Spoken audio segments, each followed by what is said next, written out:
Hello សួស្តីអ្នកទាំងអស់គ្នាថ្ងៃនេះយើងមានមក brand នេះដែលចង់យកមកណែនាំជូនអ្នកទាំងអស់គ្នាហើយ brand នេះគឺជា brand របស់ Attack ហើយលេខកូដរបស់វានោះគឺ All5 Ultra អញ្ចឹងយើងនឹងមកដឹងពី spec របស់ mic នេះបន្តិច mic មួយប្រភេទនេះដែរគឺមានទម្ងន់ត្រឹមតែ39ក្រាមតែប៉ុណ្ណោះគឺវាស្រាលខ្លាំងមែនទែនស្រាលជាង mic ផ្សេងទៅទៀតហើយចំពោះ DPI វិញគឺមាន DPI រហូតទៅដល់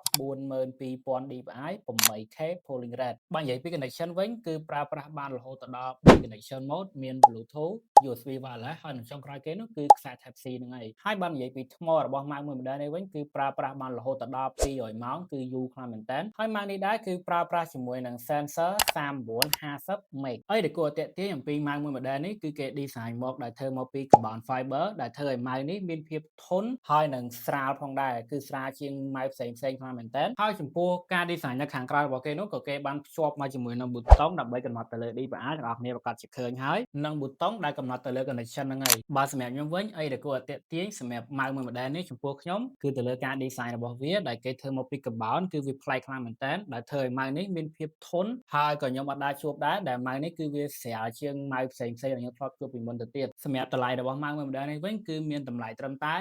$65តែប៉ុណ្ណោះក្រៅពី Mac ទាំងអស់គ្នានឹងទទួលបាន accessory មួយចំនួនដូចជា sticker ចំនួន2បន្ទះ extra sketch ចំនួន1 grip ចំនួន1ដុំ USB wireless 8K ចំនួន1និងចុងក្រោយគេនោះគឺសៀវភៅណែនាំចំនួន1ផងដែរអញ្ចឹងអរគុណអ្នកទាំងអស់គ្នាសម្រាប់ការទស្សនាជួបគ្នានៅវីដេអូក្រោយបាយបាយ